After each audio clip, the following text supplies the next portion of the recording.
चादरें जो मैंने कल धोई थी ना, तो वो तय कर रही है। और यहाँ पर ये सब हमारा रात हमने जब नमाज़ पढ़ी थी तो सारा सामान हमारा इधर से उधर हो रहा था। ये हमसे बोलना क्यों नहीं, कहाँ गया, बुरा मुँह करके गया।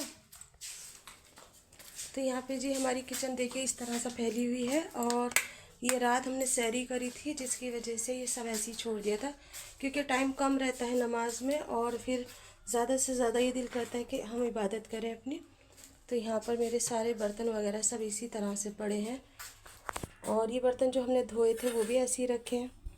तो मैं यहाँ पर थोड़ा थोड़ा काम भी करती रहूँगी, आपसे बातें भी करती रहूँगी। तो आपकी इबादत कैसी हुई, कैसी आपके यहाँ की शब रात गई, आप मुझे ज़रूर बताना। और सुबह में बिल्कुल भी मन नहीं कर रहा था खाने के लिए, तो इसीलिए कुछ भी नहीं खाया गया। बस हमने चाय बना ली थी और साथ में पराठे बना लिए थे। और यहाँ पर कोफ्तों का सालन बनाया था, तो बस थोड़ा सा लेके वही मैंने और मेरी बेटी ने खा लिया था। फैमिली बड़ी होती है ना, तो उसके साथ में अफ्तार करने में भी मज़ा आता है, लेकिन हमारी फैमिली बहुत ज़्यादा छोटी है। बस बहुत ज़्यादा भी नहीं कहूँगी मैं, सही है, अल्लाह का शुक्र है अल्हम्दुलिल्लाह कि अल्लाह ने औलाद से नवाजा है। अल्लाह ताला हर किसी को दे औलाद रब्बुल आलमीन। तो इसके अंदर मैंने रात दाल गरम करी थी, और ये दाल इतनी सारी थी, बहुत सारी गरम करते तो बहुत टाइम हो जाता है। अब दूध वाला दूध भी देकर चला गया है, तो वो भी गरम करना है। सारे पहले बर्तन में इकट्ठे कर लूँगी, इसके अंदर रख दूँगी सिंक के अंदर, ताकि मुझे धोने में आसानियत हो जाए। और ये बर्तन भी मुझे लगाने हैं। तो इंसान बस काम करने जाता है कुछ और हो जाता है कुछ। और यहाँ पर है ना, अभी थोड़ा थोड़ा करके हम सब उठा के रख रहे थे। माशाल्लाह से कल हमारी शब रात की इबादत बहुत अच्छे से हुई। और यहाँ पर मेरी बेटी ने बेडशीट वगैरह बिछाई थी, आमीना। तो यहाँ पर मेरी आमीना झाड़ू लगा रही है और घर साफ़ कर रही है। तो आमीना, आज का रोज़ा कैसा लग रहा है? लग रहा है रोज़ा? नहीं, अभी नहीं लग रहा। फिर शाम में क्या क्या बनाने का इरादा है? चिकन रोल, पकौड़ी और फ्रूट्स। फ्रूट्स में क्या लेकर आऊँ? सेब। सेब ले आऊँ? क्योंकि केले खा नहीं सकते, गले आ जाएंगे। और संतरे जो आ रहे हैं, किन्नू जो आ रहे हैं, वो भी खट्टे आ रहे हैं। अंगूर भी खट्टे आ रहे हैं। अनार ले आऊँ? पपीता कोई खाता नहीं है हमारे यहाँ। कस्टर्ड में कस्टर्ड बनाओगी? ठीक है, तो मैं कस्टर्ड के लिए कस्टर्ड पाउडर भी लेती आऊँगी। और दूध तो है, लेकिन फिर भी आधा किलो दूध लेती आऊँगी, है ना। तो यहाँ पर ये अपना कर रही है मैदा। नहीं है, शीट बनाएंगे। अच्छा, शीट वाले बनाए? अलग तरीके से शीट बने। अच्छा, इंशाल्लाह।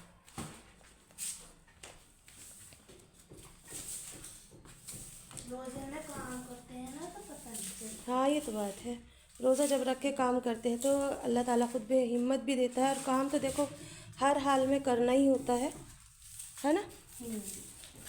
लेकिन धूल धूल बहुत आ रही है हमारे यहाँ पर भी, हवा चल रही है ना। रात अगरबत्ती जलाई थी ना हमने चारों तरफ, वो भी है। और यहाँ तेल रख दिया। ये कोयले सुखा लेंगे क्या थोड़े सा? वैसे तो सही जले, कल मैंने सिलवाए थे ना, तो सही थे हमें, है ना। और ये करके ना सबसे पहले हम अपने अपने बाल बनाएंगे, क्योंकि हमारे बाल बहुत ज़्यादा उलझ गए। और यहाँ दस्तरखान, ये छोटी छोटी चीज़ें बहुत ज़्यादा फैल जाती हैं घर में।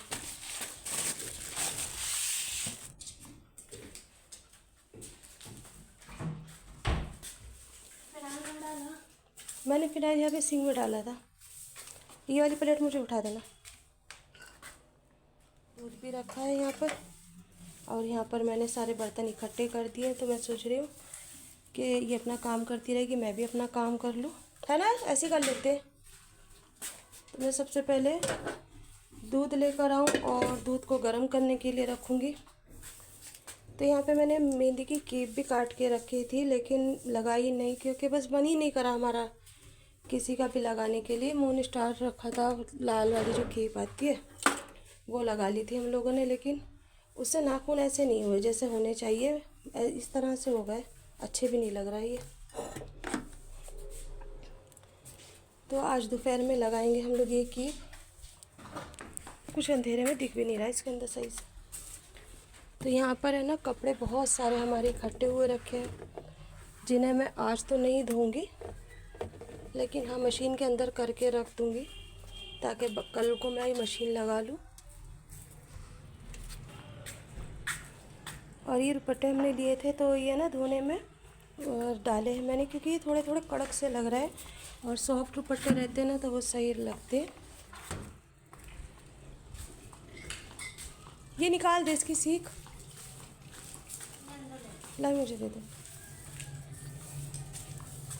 देखिए यहाँ से जैसे जैसे हवा चलेगी वैसे ही वो कचरा आगे आता रहेगा। जिस रुख में हवा होगी ना हमें उसी तरफ झाड़ू लगाना। यहाँ पे मैंने दूध की पतीली निकाल ली है और दूध गर्म करने रख दूँगी, नहीं तो फिर क्या होगा कि ज़्यादा टाइम हो गया तो दूध फट जाएगा। तो आज देखिए बच्चों ने ना मलाई निकाल ली थी, और शहरी में ना थोड़ी थोड़ी सी अगर मलाई खा लेते हैं ना तो फिर पूरे दिन की प्यास नहीं लगती। वैसे तो मौसम बहुत अच्छा है, प्यास तो नहीं लगेगी, लेकिन फिर भी एक डर है, तो इसीलिए हमने मलाई ले ली थी।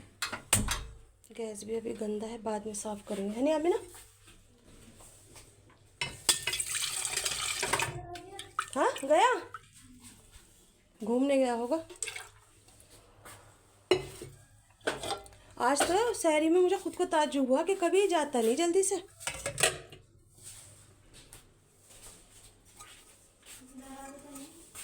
नहीं डरा नहीं, बराबर अपना जाके आया वो घूम फिर के अच्छे से।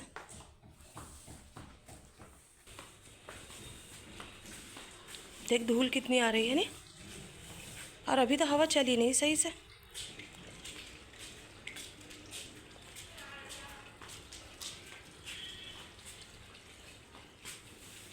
मैं कह रही ये वाला चूल्हा वाला सब ऊपर रखने चलेंगे बस, लेकिन अभी नहीं रखने के, आज है ना, आज हालत बुरी हो जाएगी। इसमें पानी भी देख, मैं पानी नहीं डाल रही ना, खुशक हो जा रहा, और कल डाला था मैंने इसमें, लेकिन आज फिर खुशक हो गया। हमने दिख नहीं रहा इसमें अंधेरे। चलेगी मेरे साथ संडे में? तो ये बाजी को ले जाऊंगी मैं।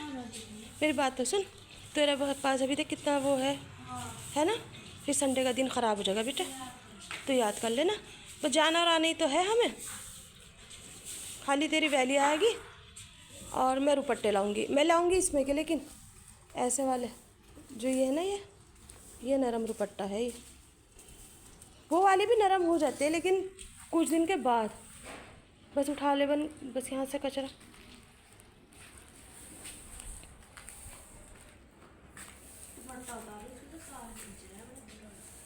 तो चुभ रहा है ये वाले भी? नहीं, इसका तार खींच रहा है। तो खींचने दे। अल्लाह अजीब सा लग रहा है। अच्छा चल, तो मैं दूसरा निकाल दूँगी। हाँ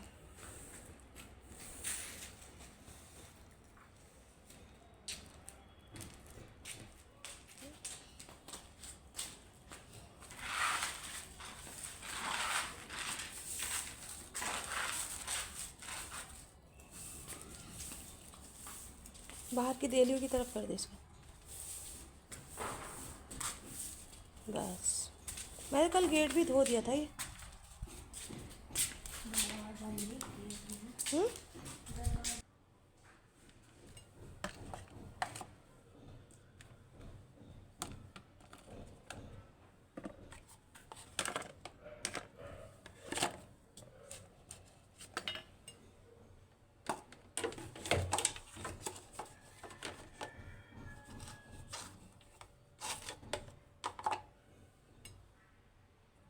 यहाँ पे कल लोबान लगाया था ना मैंने, तो ये लोबानदानी ऐसी रखी है।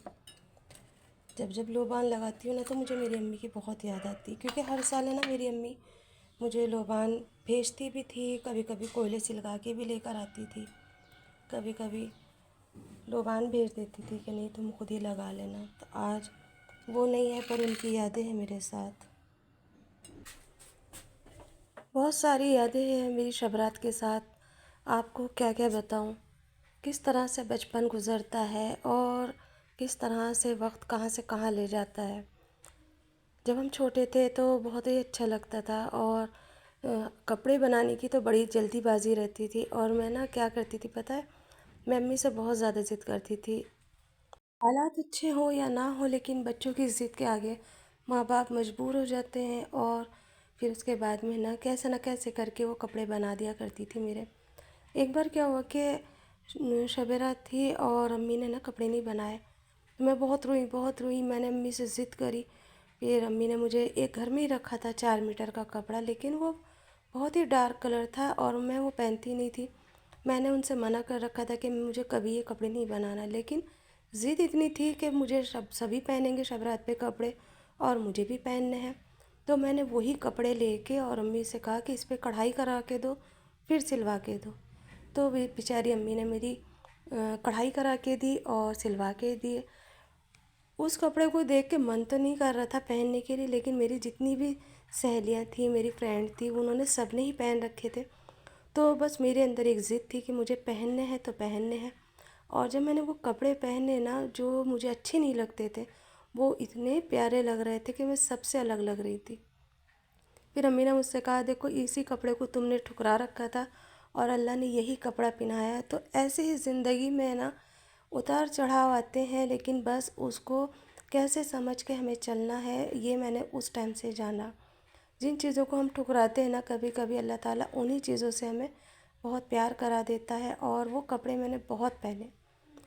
छोटे छोटे त्योहारों पे चूड़ियाँ पहन के आना, मेहंदी लगाना, ये सारी चीज़ें मेरे अंदर बहुत थी। एक चूड़ी भी अगर टूट जाती थी ना, तो बस मैं रोना शुरू करती थी। और वो एक चूड़ी पहन के ज़रूर आती थी, क्योंकि 6 चूड़ी में से अगर एक टूट जाती थी तो 5 बचती थी और सबकी 6 6 होती थी। तो ये सारी चीज़ें मुझे अम्मी के याद आती हैं। और जब हम शब रात पे नमाज़ पढ़ते थे तो हम अकेले नहीं पढ़ते थे, बहुत सारे इकट्ठे हो जाते थे, जमा हो जाते थे। कुछ मेरी फ्रेंड होती थी और कुछ आसपास के अम्मी के पास आती थी, क्योंकि अम्मी दुआ बहुत अच्छी कराती थी। और शब रात पे हर किसी को उस टाइम पे ये लगता था कि आज की रात तो अल्लाह से जो मांगेंगे मिलेगी ही। आजकल तो हम बस ऐसा करते हैं कि जैसा खाना पूरी हो रही है, लेकिन उस टाइम पे नमाज़ पढ़ने का एक अलग ही मज़ा रहता था। और अम्मी ने एक बात समझा रखी थी मुझे कि आज अल्लाह ताला पहले आसमान पे आ गए होंगे। तो मैं बार बार झांक के देखती थी आसमान की तरफ नमाज़ पढ़ते पढ़ते, कि अल्लाह ताला मुझे दिख जाए थोड़ी सी देर, क्या पता इस टाइम पे बाहर झांक रहे हो वो। बस ये मेरा बचपन था और ये मेरे दिमाग की बात थी कि मुझे अल्लाह से इतना ज़्यादा लगाव था कि मैं एक झलक देख लूँ। और ये नहीं पता था कि अल्लाह ताला किसी को नहीं दिखते, लेकिन बस अम्मी ने दिमाग में ये बात डाल दी थी। तो सारी मेरी शब रातें ऐसी ही जाती थी। मैं बार बार जाती थी वज़ू के बहाने से और आसमान पे झांक के देखती, और ये सोचती क्या पता छोटी सी एक खिड़की में से अल्लाह ताला झांक के देख रहे हो और वो मुझे दिख जाए, तो फिर मैं सबको बताऊं कि मैंने अल्लाह को देख लिया। तो ये छोटी छोटी सी यादें अगर हम अपने बच्चों के जहन में डाल देना, तो वाकई में इबादत करने का मज़ा ही अलग आता है। और एक एक रकत के अंदर मुझे ये डर लगता था कि अगर ये गलत हो गई तो अल्लाह ताला तो आज सातवें आसमान से पहले आसमान पे है, तो अल्लाह ताला मुझे पकड़ लेंगे और फिर गुनाह देंगे। और आज की रात तो जो मांगेंगे वो मिलेगी। तो हर दुआ को मैंने शब रात की रात में बहुत दिलो जान से मांगा और अल्लाह से यही दुआ करी कि अल्लाह ताला इस साल भी जो भी मेरी दिल की तमन्ना है जायज़ अल्लाह वो कबूल कर। और इस साल तो बस रब्बुल आलमीन से मैंने मग़फ़िरत की दुआ करी है कि अल्लाह ताला अब मग़फ़िरत के लिए मैं तुझसे हाथ फैला रही हूँ। अब तक मैंने दुनियादारी के लिए मांगा, ये नहीं है अल्लाह वो दे दे, अल्लाह घर नहीं है घर दे दे, बच्चे नहीं है बच्चे दे दे, अल्लाह ने जो मांगा वही दिया। तो आज की रात मग़फ़िरत की रात थी। तो आज की मेरी ये वीडियो यहीं एंड होती है। अल्लाह हाफिज़।